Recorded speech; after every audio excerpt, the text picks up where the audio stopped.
Assalamualaikum warahmatullahi wabarakatuh. Pada kesempatan kali ini, kami mahasiswa Farmasi UIN Maulana Malik Ibrahim Malang akan berbagi informasi mengenai gema cermat. Lalu, apa itu gema cermat? Ya, gema cermat adalah gerakan masyarakat cerdas menggunakan obat. Gema cermat ini merupakan upaya bersama antara pemerintah dan masyarakat melalui rangkaian kegiatan berupa kepedulian, kesadaran, pemahaman, dan keterampilan masyarakat dalam menggunakan obat. Gema cermat ini memiliki tugas untuk menjalankan kerja sosial yang efektif dan efisien. Salah satu caranya adalah dengan membatasi penjualan obat-obatan yang dijual secara bebas atau tanpa resep dokter, tentunya yakni antibiotik. Hal ini karena tingginya pembelian antibiotik tanpa resep dokter dapat memicu banyak kasus resistensi antibiotik. Berikut adalah penjelasan.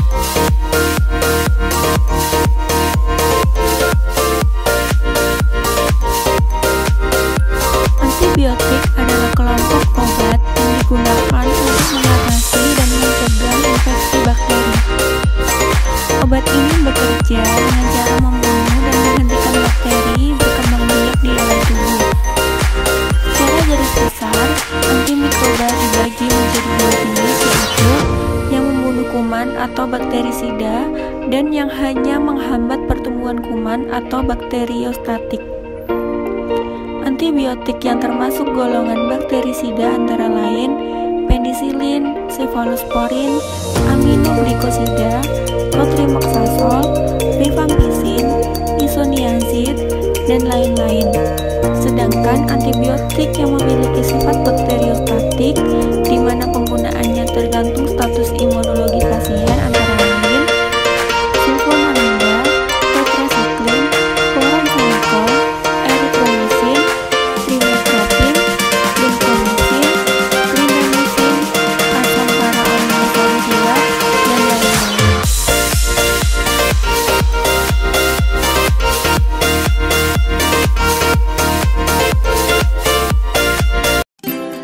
Resistensi didefinisikan sebagai tidak terhambatnya pertumbuhan bakteri dengan pemberian antibiotik secara sistemik dengan dosis normal yang seharusnya atau kadar hambat minimalnya. Resistensi terjadi ketika bakteri berubah dalam satu atau lain hal yang menyebabkan turun atau hilangnya efektivitas obat, senyawa kimia, atau bahan lainnya yang digunakan untuk mencegah atau mengobati infeksi. Timbulnya resistensi ini terhadap suatu antibiotik terjadi berdasarkan salah satu mekanisme sebagai berikut. Bakteri mengembangkan suatu perubahan struktur sasaran bagi obat.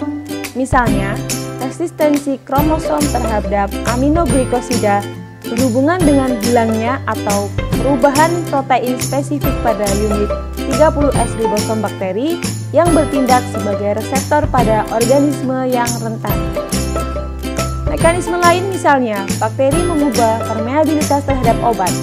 Misalnya, tetrasiklin akan tertimbun dalam bakteri yang rentan, tetapi tidak pada bakteri yang resisten. Yaitu penggolongan obat. Golongan obat adalah penggolongan yang dimaksudkan untuk peningkatan keamanan dan ketepatan penggunaan serta pengamanan distribusi yang terdiri dari obat bebas terbatas, obat wajib apotik, obat keras, psikotropika, dan narkotika yang diatur dalam Peraturan Menteri Kesehatan Republik Indonesia. Yang pertama ada obat bebas.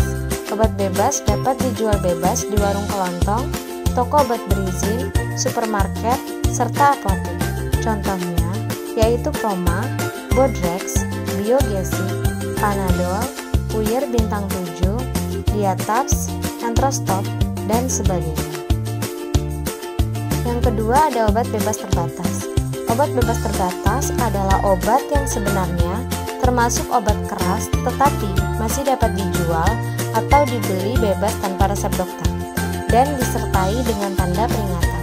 Contoh obat golongan ini adalah obat batuk, obat pilek, krim antiseptik, neoreumasil neuro, Vicine, Proto, Antimong, dan lainnya. Yang ketiga ada obat wajib apotik atau OA. OA merupakan obat keras yang dapat diberikan oleh apoteker pengelola apotik atau APA kepada pasien. Yang keempat adalah obat keras. Obat keras yaitu obat berkhasiat keras yang untuk memperolehnya harus dengan resep dokter.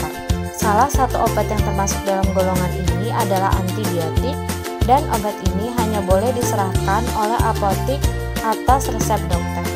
Yang kelima yaitu obat psikotropika dan narkotika.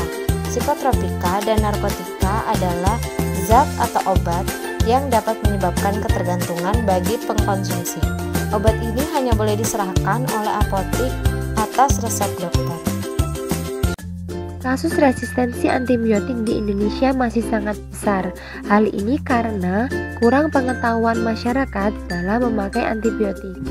Adapun kesalahan yang sering dilakukan oleh masyarakat dalam memakai antibiotik adalah yang pertama, membeli antibiotik tanpa resep dokter. Menurut Benjamin Sihombing yang merupakan perwakilan Indonesia di WHO menyatakan bahwa pembelian antibiotik tanpa resep merupakan kesalahan yang sering terjadi di negara berkembang termasuk Indonesia. Antibiotik ini seharusnya dibeli dengan resep dokter karena sudah menyatakan bahwa memang benar pasien menderita penyakit yang disebabkan oleh bakteri. Namun faktanya, antibiotik di Indonesia masih sangat mudah didapatkan dan dijual bebas. Yang kedua, yaitu membeli secara online. Menyambung dari pernyataan sebelumnya bahwa masih banyak masyarakat membeli antibiotik tanpa resep dokter. Terlebih lagi, perkembangan era digital yang sangat maju setiap tahunnya membuat masyarakat dengan mudah mendapatkan obat termasuk antibiotik. Sehingga pengawasan terhadap beredarnya antibiotik di Indonesia itu menjadi sulit untuk diawasi oleh lembaga pemerintah yang berwenang. Kesalahan yang ketiga yaitu membeli antibiotik yang berbeda-beda. Benjamin Sihombing juga menyatakan bahwa tidak semua obat bisa dibeli hanya separuh atau diganti dengan obat lain yang mirip, salah satunya yakni antibiotik. Masyarakat seharusnya membeli antibiotik dengan resep dokter yang sudah memiliki aturan yang jelas dan tepat indikasi, serta antibiotik seharusnya dihabiskan atau berdasarkan perintah oleh dokter. Namun, masyarakat Indonesia menggunakan antibiotik masih tanpa aturan yang jelas. Yang keempat, yaitu menggunakan antibiotik untuk penyakit yang tidak disebabkan oleh bakteri. Misalnya flu, batuk, kudis, dan lain sebagainya. Masyarakat masih seringkali menganggap bahwa antibiotik sebagai penyembuh segala penyakit, sehingga tidak jarang dari mereka yang membeli antibiotik untuk persediaan di rumah. Padahal sebenarnya antibiotik merupakan obat untuk membunuh bakteri atau untuk mengobati penyakit yang disebabkan oleh bakteri. Sehingga apabila terdapat penyakit yang disebabkan oleh selain bakteri, maka antibiotik ini tidak efektif untuk menyembuhkan penyakit tersebut. Menurut Ketua Komite Pencegahan Resistensi Antimikroba Nasional, Bapak Hari Paraton, menyatakan bahwa sebenarnya hampir sebanyak 80% penyakit tidak memerlukan antibiotik. Justru, apabila penyakit-penyakit yang disebabkan oleh selain bakteri diobati dengan antibiotik, maka itu akan menyebabkan resistensi semakin tinggi. Selanjutnya, yakni penggunaan antibiotik yang benar. Berikut merupakan cara penggunaan antibiotik yang baik dan benar. Yang pertama, selalu minum antibiotik sesuai anjuran dokter.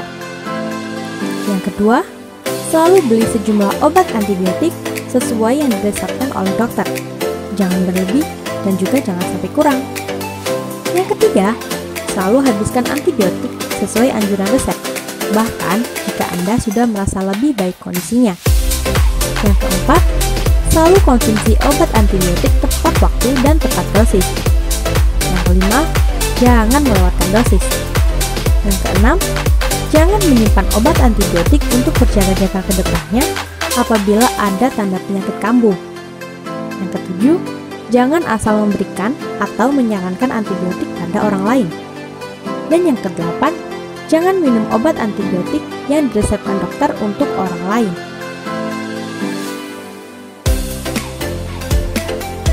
Demikian tadi video singkat dari kami. Semoga penjelasan di atas dapat membantu pemirsa memahami cara mengonsumsi antibiotik yang baik dan benar. Kami mohon maaf sebesar-besarnya apabila masih ada kekurangan. Semoga apa yang kami sampaikan dapat bermanfaat. Dan mari mulai hidup sehat. Jangan lupa like, komen, dan subscribe. Terima kasih. Wassalamualaikum warahmatullahi wabarakatuh.